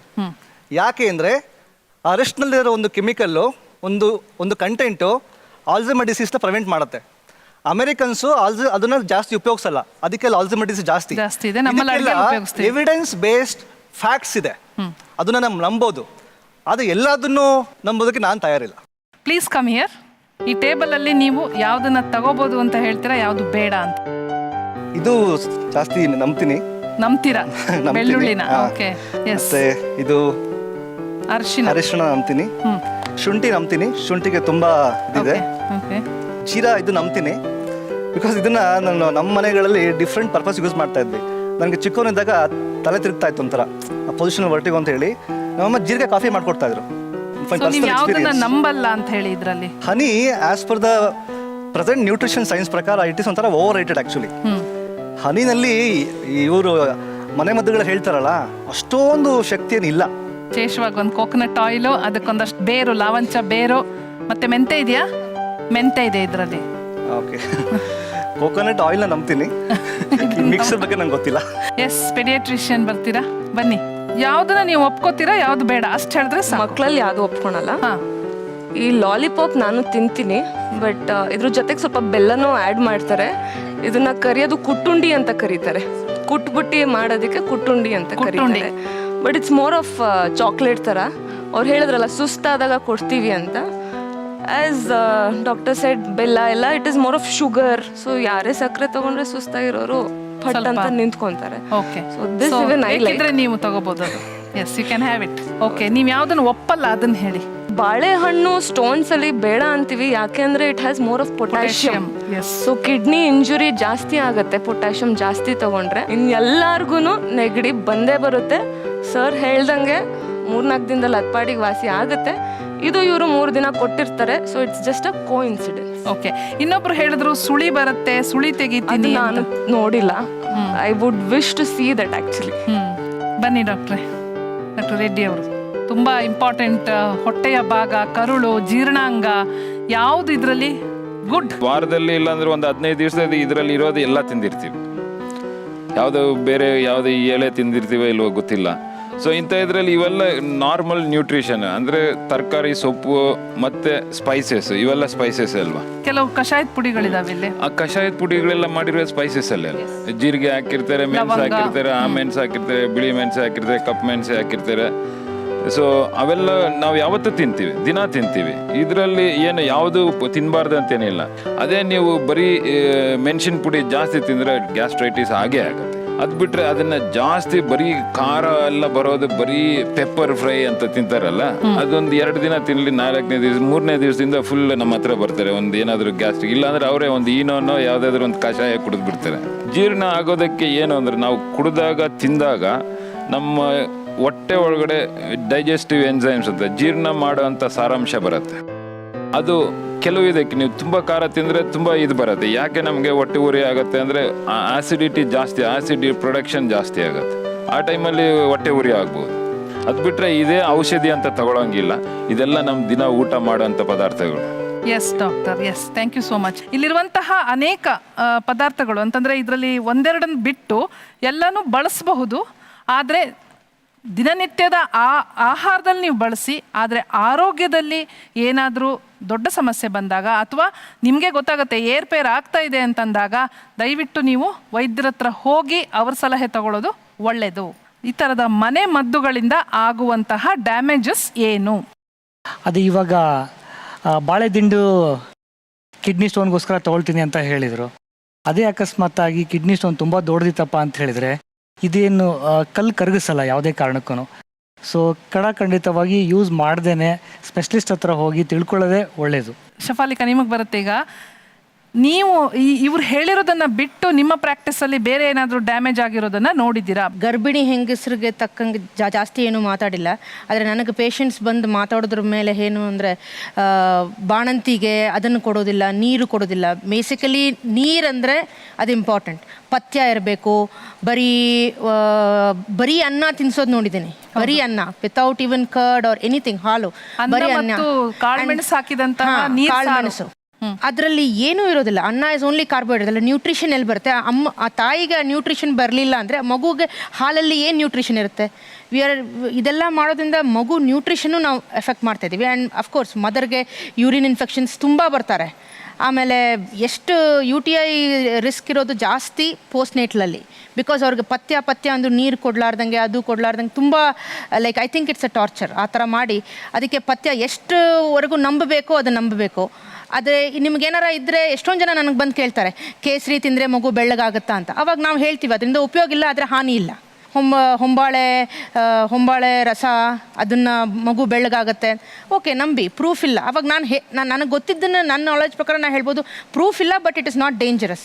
So at least you are doing it under the doctor's advice ಅಂದಾಗ ನಿಮ್ಗೆ ಡಾಕ್ಟ್ರಿಂದ ಅದಕ್ಕೆ ಹಾನಿ ಇರಲಾರ್ದಂಗೆ ನೋಡಿಕೊಂಡು ಅದನ್ನು ತೊಗೊಂಡ್ರೆ ಇದು ತಪ್ಪೇ ಇಲ್ಲ. ಎಸ್, ಈಗ ಆಡಿಯನ್ಸಿಗೆ ಮತ್ತೆ ನಿಮ್ಮ ಹತ್ರ ಬರ್ತಾ ಇದ್ದೀನಿ ಒಂದು ಪ್ರಶ್ನೆ ತಗೊಂಡು. ಇಂಥದ್ದಕ್ಕೆಲ್ಲ ನಾನು ಡಾಕ್ಟ್ರ್ ಹತ್ರ ಹೋಗೋದಿಲ್ಲ, ಹೋಗಬೇಕಾಗೇ ಇಲ್ಲ, ಈ ಮದ್ದನ್ನೇ ನಾನು ನಂಬೋದು, ಅದು ಯಾವ ಮದ್ದು, ಯಾವುದಕ್ಕೆ ನೀವು ಹೋಗಲ್ಲ? ವಾಂತಿ ಆದಾಗ ಸ್ವಲ್ಪ ಬಜೆ ಇರುತ್ತಲ್ಲ, ಅದನ್ನು ಸುಟ್ಟುಬಿಟ್ಟು ಇದು ಮಾಡಿ ಜೇನುತುಪ್ಪದಲ್ಲಿ ಸ್ವಲ್ಪ ತಿನ್ನೋದ್ರಿಂದ ವಾಂತಿ ಕಡಿಮೆ ಆಗುತ್ತೆ. ನಾವು ಬೆಳಿಗ್ಗೆ ಡಾಕ್ಟರ್ ಹತ್ರ ಹೋಗ್ಬೋದು, ತಕ್ಷಣಕ್ಕೆ ನಾವು ರೆಮಿಡಿ ಅದನ್ನ ರೆಮಿಡಿ ಅಂತ ಮಾಡ್ಕೋಬಹುದು. ಓಕೆ, ಜ್ವರ, ಕೆಮ್ಮು, ಶೀತ ಅದಕ್ಕೆಲ್ಲ ನಾನು ಹೋಗಲ್ಲ. ನಾನು ತುಂಬಾ ಹೆವಿ ಅಂದ್ರೆ ನಾನು ಹೋಗೋದು. ಮದ್ದು ಯಾವುದು? ನನ್ನ ಹತ್ರ ಇರೋ ನಾಗದಾಳಿ ಸೊಪ್ಪು, ಅದನ್ನ ಅರಿದು ನಾನು ಅದನ್ನ ಉಂಡೆನ ಫುಲ್ ಪೇಸ್ಟ್ ತರ ಮಾಡಿ ಅದನ್ನ ಮಗುಗೆ ಕುಡಿಸಿದ್ರೆ ಇಮಿಡಿಯೇಟ್ ಜ್ವರ ಕಡಿಮೆ ಆಗುತ್ತೆ. ಮತ್ತೆ ಈ ಮೆಡಿಸನ್, ಇಂಗ್ಲಿಷ್ ಮೆಡಿಸನ್ ಕುಡಿಸಿದ್ರೆ ಜ್ವರಕ್ಕೆ ಜ್ವರಕ್ಕಾಗಲಿ ಕಾಫ್ಗಾಗಲಿ ಬೇಗ ವಾಮಿಟಿಂಗ್ ಆಗುತ್ತೆ. ಅದೇ ನಾನು ಪುದೀನ ಆ ಥರ ಎಲ್ಲ ಕಾಫ್ಗೆಲ್ಲ ಅರ್ದು ಸ್ವಲ್ಪ ಕಷಾಯ ಮಾಡಿ ಕುಡಿಸಿದ್ರೆ ಏನೂ ಆಗಲ್ಲ. ಜ್ವರ ಬಂದಾಗ ನಂದೇ ಮದ್ದು. ಮಕ್ಕಳು ವಯಸ್ಸು ಕೇಳ್ಬೋದಾ? ಒಬ್ಳು 10 years ಇದ್ದಾಳೆ, ಒಬ್ಳು 6 years ಇದ್ದಾಳೆ. ಹೇಗೆ ಕಡಿಮೆ ಮಾಡ್ತೀರಾ ಜ್ವರ? ನಾನು ನಾಗದಳಿ ಸೊಪ್ಪನ್ನ ಅರ್ದ್ಬಿಟ್ಟು ಕುಡಿಸ್ತೀನಿ ಮೇಡಮ್. ಇಮಿಡಿಯೇಟ್ಲಿ ಕಡಿಮೆ ಆಗುತ್ತೆ? ಇಮಿಡಿಯೇಟ್ಲಿ ಕಡಿಮೆ ಆಗುತ್ತೆ. ಜ್ವರ ಬಂದು ಎಷ್ಟೊತ್ತಿಗೆ ನೀವು ಚೆಕ್ ಇವಾಗ ನಿಮ್ದೆಲ್ಲ ಈಗ ಡಾಕ್ಟರ್ದು ಮೆಡಿಸಿನ್ ಏನಾದರೂ ಕೊಟ್ರೆ ಅದ್ರದ್ದು ಪವರ್ ಇರೋವರೆಗೆ ಮಾತ್ರ ಇರುತ್ತೆ. ಪುನಃ ನಾನು ಕೊಡಬೇಕು 5 ml 6 ml 10 ml ಆ ಥರ. ಸೊ ಒಂದ್ಸಲ ನೀವು ಅದೇನೋ ಎಲೆ ನಾನು ಬೆಳಗ್ಗೆ ಪೂರ್ತಿ ಕಡಿಮೆ ಆಗುತ್ತೆ. ಸ್ವಲ್ಪ ತಣ್ಣೀರ್ ಬಟ್ಟೆ ಅಂತೂ ಹಾಕ್ತೀನಿ ಕಂಪಲ್ಸರಿ. ಬೇಸಿಕ್ಲಿ ನಾವು ಹೇಳೋದು 6 years ತನಕ ಒಂದು ಎಂಟಿಟಿ ಇದೆ, ಫೆಬ್ರೈಲ್ ಕನ್ವಲ್ಷನ್ಸ್ ಅಂತ. ಅಂದರೆ ಜ್ವರ ನೆತ್ತಿಗೆ ಏರಿದ್ರೆ ಫಿಟ್ಸ್ ಬರುತ್ತೆ ಅಂತ. ಅವಾಗ ನಾವು ಹೇಳೋದೆ ತಣ್ಣೀರು ಬಟ್ಟೆ, ಅಂದರೆ ಬಾಡಿ ಟೆಂಪ್ರೇಚರ್ನ ಕಡಿಮೆ ಮಾಡಬೇಕು. ನೀವು ಎಷ್ಟೇ ಮೆಡಿಸಿನ್ ಹಾಕಿ ಫೈನಲಿ ನಾವು ಹೇಳೋದು ಮೆಡಿಸಿನ್ ಹಾಕಲಿಲ್ಲ ಅಂದರೂ ಪರವಾಗಿಲ್ಲ, ಬಟ್ ಒದ್ದೆ ಬಟ್ಟೆಲಿ ಒರೆಸೋದು ಮಾತ್ರ ಮರಿಬೇಡಿ ಅಂತ. ಒಂದು ದಿನದಲ್ಲಿ ಜ್ವರ ಬಂತು ಬಿಟ್ಟಿಲ್ಲ, 2ನೇ ದಿನ ಜ್ವರ ಬಂತು ಬಿಟ್ಟಿಲ್ಲ, ಹಾಗಾಗದೇ ಇರಲಿ 3ನೇ ದಿನನೂ ಜ್ವರ ಬರ್ತಾ ಇದೆ, ಆಗಲೂ ನೀವು ಡಾಕ್ಟರ್ ಹತ್ರ ಹೋಗಲ್ವಾ? ಇಲ್ಲ, ಹೋಗಲ್ಲ. ಇವಾಗ ಏನು ಅಂದರೆ ಬರೀ ಜ್ವರ ಇತ್ತು, ನೀವು 5 ದಿನ ವೇಟ್ ಮಾಡಿದ್ರು ನೋ ಪ್ರಾಬ್ಲಮ್, ಯಾಕಂದರೆ ಅದು ಸಿಂಪಲ್ ವೈರಲ್ ಫೀವರ್ ಇರುತ್ತೆ. ಬಟ್ ಇವಾಗ ಈ ಸೀಸನ್ ಏನು ಅಂದರೆ ಡೆಂಗ್ಯೂ ಜ್ವರ ಅಥವಾ H1N1 ಈ ಥರ ಹೊಸ ಕಾಯಿಲೆ ಬರ್ತಾ ಇದೆ. ಸೊ ಡೆಂಗ್ಯೂ ಜ್ವರದಲ್ಲಿ ನೀವು 3ನೇ ದಿನ 4ನೇ ದಿನ ಬರೋದೇ ಬೆಟರ್. ಯಾಕಂದರೆ ನೀವು ಕಾಂಪ್ಲಿಕೇಶನ್ ಆದಮೇಲೆ ಏನು ಅಂದರೆ ಅದೇನೋ ಎಲೆ ಜ್ಯೂಸು ಅದೆಲ್ಲ ಕುಡ್ಸ್ಮೇಲೆ ಕರ್ಕೊಂಬರ್ತೀರಾ. ಅವಾಗ ನಮ್ಮ ಕೈಯಲ್ಲಿ ಏನೂ ಇರೋದಿಲ್ಲ, ಮಾಡೋಕ್ಕೆ ಸಾಧ್ಯ ಇಲ್ಲ. ಯಾಕೆ ಗೊತ್ತಮ್ಮ, ನಾವು ಮಾತಾಡ್ತಾ ಇರೋದು 2 ಹೆಣ್ಣು ಮಕ್ಕಳ ಬಗ್ಗೆ. ಓಕೆ, ಆ 2 ಪುಟ್ಟ ಮಕ್ಕಳು, ಒಂದು 10 ವರ್ಷದ ಮಗು, ಒಂದು 6 ವರ್ಷದ ಮಗು. ನೀವು ಹಠಕ್ಕೆ ಬಿದ್ದು ಡಾಕ್ಟ್ರ್ ಹತ್ರ ಹೋಗಲ್ಲ, ಜ್ವರ ನಾನೇ ಕಂಟ್ರೋಲ್ ಮಾಡ್ತೀನಿ ಅಂತ ಅನ್ಕೊಳ್ಳೋಕ್ಕಿಂತ I think it's better you change your mind little bit. ಜ್ವರ ಜಾಸ್ತಿ ಇದ್ದಾಗ ನಾನು ವೈದ್ಯರ ಹತ್ರ ಹೋಗ್ತೀನಿ ಅಂದರೆ there is nothing wrong in it. Okay, ನೀವು ತಣ್ಣೀರು ಬಟ್ಟೆ ಹಾಕಿ ಒಳ್ಳೇದು. ನಮ್ಮನೆಯವರಿಗೆ ಸ್ವಲ್ಪ ಬಿಸಿಲು ಬಂದರೆ, ತುಂಬ ಬಿಸಿ ಆದರೆ ದದ್ದುಗಳು ಬರುತ್ತೆ, ಮೈಯೆಲ್ಲ ಸಿಕ್ಕಾಪಟ್ಟೆ ದದ್ದು, ಅಲರ್ಜಿ ಆಗಾಗ ಬರ್ತಾನೇ ಇರುತ್ತೆ. ಆಗ ನಾವು ನೀರು ತಕ್ಷಣ ಇದು ಮಾಡಿಕೊಡೋದು. ಆಮೇಲೆ ದೊಡ್ಡ ಪತ್ರೆ ಇಲ್ಲಾದರೆ ನಮಗೆ ದೊಡ್ಡ ಪತ್ರೆ, ಬೇವಿನ ಎಲೆ ಎಲ್ಲ ಸಿಗುತ್ತೆ, ಅದನ್ನು ಚೆನ್ನಾಗಿ ಕುದಿಸ್ಬಿಟ್ಟು ಆ ನೀರಲ್ಲಿ ಸ್ನಾನ ಮಾಡೋದು. ಈ ರೀತಿ ಎಲ್ಲ ಉಪಶಮನಗಳನ್ನ ಮಾಡಿಕೊಂಡು ಡಾಕ್ಟ್ರ್ ಹತ್ರ ಖಂಡಿತ ಹೋಗಲ್ಲ. ಆ ಬೇಸಿಗೆಯನ್ನು ಹಾಗೆ ತಡೆದು ಖಂಡಿತ ಅವ್ರಿಗೆ ಪ್ರತಿ ಸಲನೂ ಬೇಸಿಗೆನಲ್ಲಿ ಒದ್ದಾಡ್ತಾರೆ. ತಕ್ಷಣ ಈ ಮನೆ ಮದ್ದುಗಳಿಂದನೇ ವಾಸಿ ಮಾಡ್ಕೋತೀರಾ? ನನಗೆ ಒಂದೊಂದ್ಸತಿ ವಾರಕ್ಕೆ 2-3 ಸತಿ ತುಂಬ ಸುಸ್ತಾಗಿ ಒಂಥರ ಏನೂ ಬೇಡಪ್ಪ ಹೋಗಿ ಸುಮ್ಮನೆ ಮಲ್ಕೊಂಬಿಡೋಣ ಅಂತ ಆಗುತ್ತೆ. ಅವಾಗ ನಾನು ಸ್ವಲ್ಪ ಡೌಟ್ ಬರುತ್ತೆ, ನನಗೇನೋ ಹಿಮೋಗ್ಲೋಬಿನ್ ಕಡಿಮೆ ಆಗಿದೆಯೋ ಏನೋ, ಅದಕ್ಕೋಸ್ಕರ ಈ ಥರ ಆಗ್ತಾಯಿದೆ ಎಲ್ಲ. ಅದಕ್ಕೇನು ಮಾಡ್ತೀನಿ, ಖರ್ಜೂರ ಅನ್ನೋ ದ್ರಾಕ್ಷಿ, ಒಣ ದ್ರಾಕ್ಷಿ ಎರಡೂ ನೀರಲ್ಲಿ ನೆನೆಸಾಕ್ಬಿಟ್ಟು ಬೆಳಗ್ಗೆದ್ದಿದ್ದು ಅಥವಾ 1 hour ಆದಮೇಲೆ ಚೆನ್ನಾಗಿ ಕಿವಿಸ್ಬಿಟ್ಟು ಅದು ನೀರು ಕುಡಿದು ಆ ದ್ರಾಕ್ಷಿನೂ ಖರ್ಜೂರ 2 ತಿಂತೀನಿ. ಹಿಮೋಗ್ಲೋಬಿನ್ ಲೆವೆಲ್ ಯಾವತ್ತಾರು ಚೆಕ್ ಮಾಡಿದ್ದೀರಾ?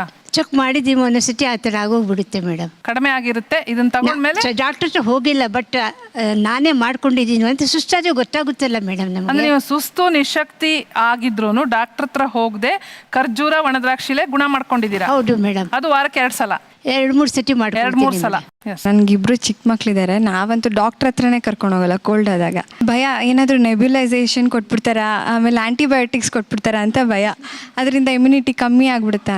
ಆದರೆ ಎಸ್ಪೆಷಲಿ ಕೋಲ್ಡ್ ಕಾಫ್ ಬಂದ್ಬಿಟ್ರೆ ಅದು ಚಿಕ್ಕ ಮಕ್ಳಿಗೆ ಏನು ಮಾಡ್ತೀರಾ ಅವಾಗ? ಸೊ ಫಸ್ಟು ಕೊಬ್ಬರಿ ಎಣ್ಣೆಗೆ ಇದು ಹಾಕಿ ಬೆಳ್ಳುಳ್ಳಿ ಹಾಕಿದ್ದು ಹಚ್ಬಿಟ್ಟು ತಗೊಳುತ್ತೆ ನಿಮ್ಮ ಟ್ರೀಟ್ಮೆಂಟ್? ಏನಿಲ್ಲ, 1 weekಲ್ಲಿ ನೆಗಡಿ ಕೆಮ್ಮು ಸ್ಟಾಪ್ ಆಗಿಬಿಡುತ್ತೆ.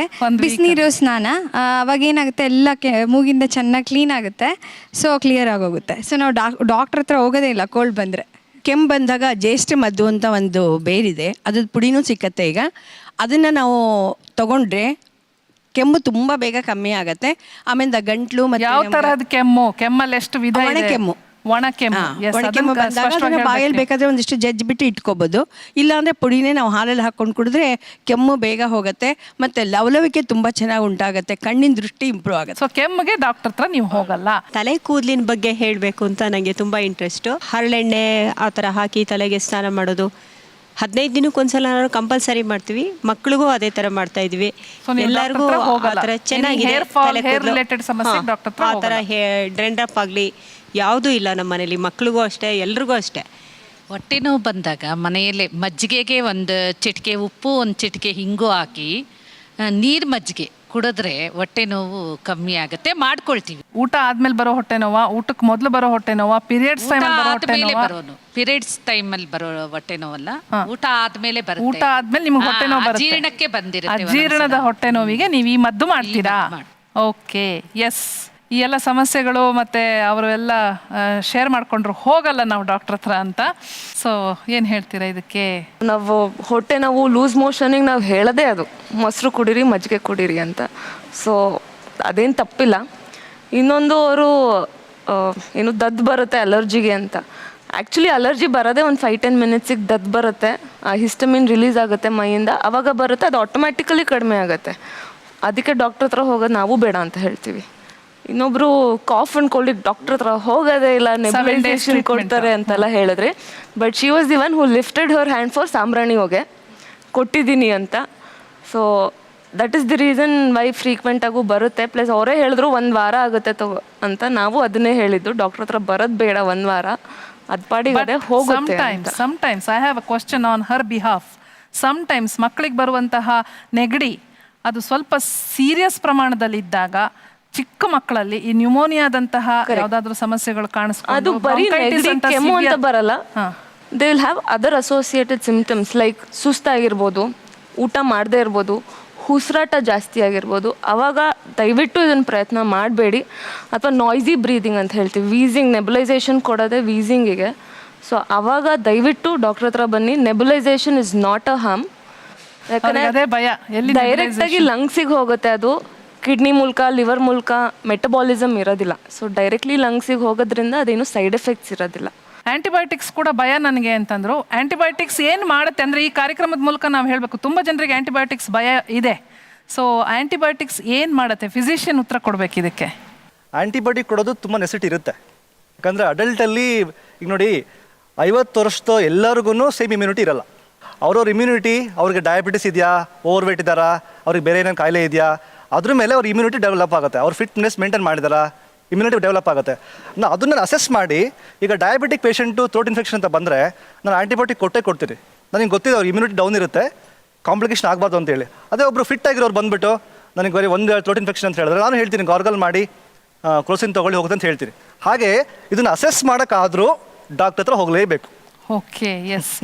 3 ದಿವಸ ತಗೊಂಡಿರೋದು ಯೂಶಲ್ ಆಗಿ ಡಾಕ್ಟರ್ ಹತ್ರ ಹೋದರೆ ಲೂಸ್ ಮೋಷನ್ಗೆ ಟ್ರೀಟ್ಮೆಂಟು ಇನ್ಫೆಕ್ಟಿವ್ ಡಯೇರಿಯಾ ಅಂತ ಹೇಳ್ತೀವಿ. ಇನ್ಫೆಕ್ಷನ್ ಇಂದ ಬಂದಿದ್ರೆ ಆಂಟಿಬಯೋಟಿಕ್ಸ್ ಕೊಡ್ತಾರೆ. ಇನ್ಫೆಕ್ಷನ್ ಇದ್ದಾಗ ಆಂಟಿಬಯೋಟಿಕ್ಸ್ ಕೊಟ್ಟರೆ ಅದು ಮಾಯಮಂತ್ರದ ಥರ ಒಂದೇ ಸರ್ತಿ ಈಗ ನಿಲ್ಲಲ್ಲ. ಅದು ನಿಂತೋಯ್ತು ಅಂದರೆ ಅಲ್ಲಿ ಏನಾಗುತ್ತೆ, ಇನ್ಫೆಕ್ಷನ್ ಇರೋ ಈ ಕ್ರಿಮಿಗಳೆಲ್ಲ ಇನ್ನೂ ಜಾಸ್ತಿ ತಯಾರಾಗತ್ತೆ. ನಮ್ಮ ಕೊರಳಲ್ಲಿರೋ ಜಾಗ, ಒಳ್ಳೆ ಜಾಗ ಕ್ರಿಮಿಗಳು ತಯಾರಾಗೋದಕ್ಕೆ ಮಲ್ಟಿಪ್ಲೈ ಆಗ್ತವೆ. Millions and millions bacteria multiply ಆಗ್ತವೆ. ಆವಾಗ ಹೊಟ್ಟೆ ಊದ್ಕೊಂಡು ಕೆಲವು ಟೈಮ್ ಕೊರಳೆಲ್ಲ ಬರ್ಸ್ಟ್ ಆಗಿಬಿಡ್ತವೆ. ಸೊ ಅದಕ್ಕೆ ಇನ್ಫೆಕ್ಟಿವ್ ಡಯೇರಿಯಾಸ್ಗೆ ಆಂಟಿಬಯೋಟಿಕ್ಸ್ ಕೊಟ್ಟು ನಾವು ಲೂಸ್ ಮೋಷನ್ಸು ಕಡಿಮೆ ಆಗೋದಕ್ಕೆ ಕೊಡೋದೇ ಇಲ್ಲ. ಅಲ್ಲಿ ಬರೀ ಆಂಟಿಬಯೋಟಿಕ್ಸ್ ಕೊಡ್ತೀವಿ, ಅದು ಸ್ಲೋ ಆಗಿ ಇನ್ಫೆಕ್ಷನ್ ಕಡಿಮೆ ಆಗ್ತಾ ಒಂದು 3 ದಿವಸದಿಂದ 7 ದಿವಸ ಆಗುತ್ತೆ ಕಡಿಮೆ ಆಗೋದಕ್ಕೆ. ಬಟ್ ಎಲ್ಲ ಏನೇ ಆಗಲಿ, ನೀವು ತಿಳ್ಕೊಬೇಕಾಗಿರೋದು, ಲೂಸ್ ಮೋಷನ್ಸ್ ಇದ್ದಾಗ ಚೆನ್ನಾಗಿ ಕುಡೀರಿ.